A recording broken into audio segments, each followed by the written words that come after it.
Have TR 19-40, resolution providing guidance on the development of the FY 2021 city budget. All right, Ms. Powell, are you speaking, or who's? Ms. Bauer will come up. She will provide just a very shortened and abbreviated review of the material that was discussed with the school board and the city council last Monday, December 2nd. And I should note, just for the record, that Ms. Bauer was actually under strict orders not to be here tonight because it is her second anniversary, but she defied those orders because she said this is important. But thank you for being here. So we'll do a quick run through of those numbers, and then I'll take the reins back just to talk about the changes to the budget guidance that came from the comments that were made on December 2nd, and then we'll have a discussion on those before council consideration. Let's roll. Sure. Good evening, Mayor Tartar and members of the council. Our preliminary tax revenue forecast for fiscal year 2021 include real estate assessments projected to grow by 3.6% over the current fiscal year. This, along with 1.8% projected growth in all other taxes, which would include personal property, sales tax, meals tax, business license, hotel tax, recordation, cigarette, utility, and other taxes, would lead to a projected overall tax growth of 3.1%, with $2.5 million in additional revenue for next fiscal year.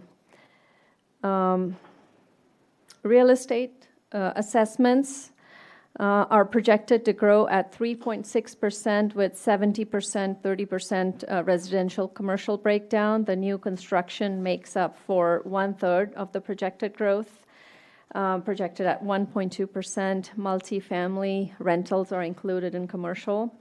And projections from our neighboring regions include approximately 3% real estate assessed value growth in Fairfax County, and roughly 2 to 3% growth in projected in Alexandria for residential properties. Additionally, Arlington County is projecting real estate growth of 4 to 6%. Their very preliminary results have been reported, with strong residential growth in anticipation of Amazon headquarter 2 in Crystal City. So they're seeing a bit of boost in the residential sector there. Recent history of the operating expenditures growth is provided in the next chart, with 3-year, 5-year, and 10-year averages for organic revenue growth. Net tax, which is net of tax increases. Expenditures in the last 3 years have been less than the revenue growth to address our major capital needs, as you'll see in that first column with numbers. Also provided are 3, 5, and 10-year averages for school seat enrollment and city population, as discussed earlier. I will take a couple of minutes to go over our basic cost drivers, and this would not include any new initiatives or programmatic changes that may be required for the next fiscal year. We're looking at projecting a 10% health insurance premium increase. Actual rates for this would be reported to us in February of 2020. The 10% is equal to $210,000. To sustain the current year's compensation increases levels would require approximately $650,000 for the general government side. Each 1% increase equates to roughly $200,000. We are estimating a modest 2% increase in various contracts, both internal, like maintenance of city property, technology, utilities, paving, solid waste, etc., and also for interjurisdictional contracts, like social services assistant contracts. Actually, for this year was up by almost 10% in fiscal year 19.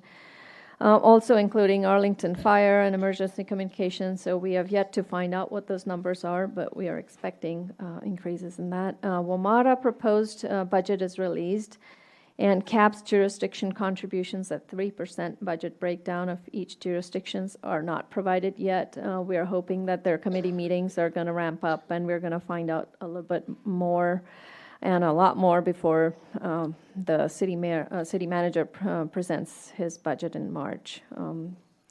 We saw significant increases in the last 4 years. But we're hoping that with the legislation in place and the requirement for them to cap at 3%, we should be able to manage within a $200,000 increase from our current year's level.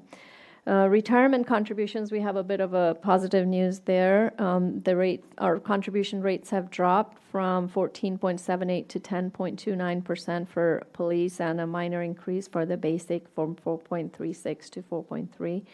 So that, along with others, would save us $150,000. Our Arlington firefighters are increasing one person per shift, and also changing the shift schedule. So this would mean a higher contribution from the city. We currently pay $2.3 million as a 50% share for 33 firefighters, and the preliminary numbers we have received are an increase of $600,000 in 2021. So that's another projected cost driver in our budget for next year. The next slide wraps up the budget calendar. With council guidance today, the superintendent's budget proposal is expected on January 14th, CIP presentations to planning commissions and their proposals in February. We're hoping the school board budget recommendation would be adopted on February 18th, followed by city manager's budget proposal to city council on March 9th. With 2 public hearings and hopefully 1 or 2 town halls, we are anticipating adoption of fiscal year 2021 budget on Monday, April 27th. That wraps up my presentation, and we do have a draft resolution budget guidance that incorporates feedback from council, and over to Mr. Shields for that. All right, Mr. Shields, what you got? So with the budget guidance statement, the draft that's before the city council for discussion and then final consideration tonight, if you look at, I'll just touch on the changes. So at line 109, the language in that paragraph is the same as it was in budget guidance last year, with the current revenue projection of 3.1%. Plugged in. At line 123, that whole bullet has been redrafted. There is still the focus on vibrant, attractive, and walkable business districts, but in addition, the options for funding and delivering of neighborhood traffic calming program and a new dedicated sidewalk program on a sustained basis, as well as options to either increase staffing or have contracted services for successful delivery and maintenance of these improvements. At line 130, options for funding affordable housing. And at line 132, options for funding improvements to stormwater infrastructure. Those are the major changes that I think capture the comments from Monday night, and I'd be happy to have any further discussion. I would make 2 other notes just for the council's information and the community's information. There were questions about the one-time funds that were discussed at the meeting on the 2nd, and we have provided a memo to the school staff with a clarification on sort of the breakdown and the sources of those one-time funds, and be happy to, as the schools, staff, and school board are moving forward, if there's any additional information or any sit-downs to discuss that, we'll certainly make sure that happens so that they have all the information that they need. And then lastly, I'll note that Richard LeCondre came by the office today. He was heading through town on his way back from a visit with family in New York, and the first question he asked me as he came in is he wanted to see about the status of the city's reserve balances. And do tell him I got reelected and run for the hills. but it was good to see him again, and our reserve balances are in solid shape, and I was able to report that out. All right, before we get started, the Vice Mayor and I have a little something to read. I don't know whether you want to go first or not, but you're welcome to if you'd like. I make the following statement before City Council's consideration of the FY 2021 Budget Guidance Resolution. I am an employee of the Falls Church City School Board, and therefore I'm a member of a group of 3 or more persons that may be affected by the FY 2021 budget. I can participate in this matter fairly, objectively, and in the public interest. And I make the following statement as well before City Council's consideration of the FY 2021 budget guidance. My wife's an employee of the Falls Church city school board, and therefore I'm a member of a group of 3 or more persons that may be affected by the FY 2021 budget. I can, however, participate in this matter fairly, objectively, and in the public interest. All right, so do we have questions or comments for Ms. Bawa, Mr. Shields, or anyone else here? Mr. Duncan? Thank you. My neurons aren't firing exactly right. Line 109, so projected at 3.1% over, Actually, our neurons weren't firing. shouldn't it be 1920? I mean, we're right now in the, okay, so, So that's a correction. Thank you for noting that. That Okay. should be FY 2020. okay, and thanks for including the language about delivery of NTC and sustained effort on sidewalks and affordable housing and stormwater infrastructure. Those are all things that I know you heard us ask for. The only other question, you made a reference to the memo that was sent to the school board. I think I saw a draft version of that. Is that like a public document that we can, it was a good explanation of the overview. Is that something that we can, or will the school board make it public tomorrow night at their meeting, or? It certainly is a public document, and anybody can see it. I think it has been described publicly prior, but it was not presented as clearly as it had been described earlier Right. at that December 2nd meeting, so we just wanted to do that. I think we do have a slide that was prepared just in case that question came up that I do have it. shows it clearly. I think that, I mean, the document itself was helpful to me to, be able to understand and explain it. If that could get out into electronic posting land, I think that would be helpful. Do you want me to review it? Yes, Ms. Bawa, if you would just Sure. go through the components of the year-end money and the one-time funds that have been discussed. So as part of fiscal year 2019 year-end results, we reported, on September 16th, we reported a year-end balance of $2,456,774.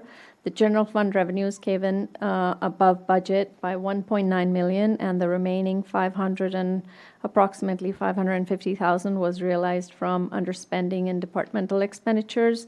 The makeup of the $1.9 million in revenues,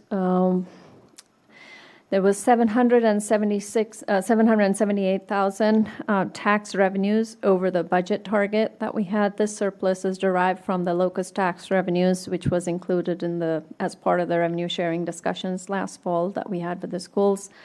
$600,816. This balance was in the permit fees over the budget. These are primarily from Founders Row project, and our payments for services, plan review, and inspection that will be rendered in future years. So these funds are held in the permit fee reserve which was established by council in 2014 to help ensure that funding will be available to pay for these services over the life of the multi-year construction projects that we have going on. $527,874 was in non-tax revenues, such as grants, state aid, charges for services, fines and forfeiture, interest and rental income. These revenue categories was agreed to be excluded from the revenue share because they were allocated to pay for specified programs or services. In addition, we have $549,826 in underspending in expenditures across a couple of departments from staff turnover and vacancies.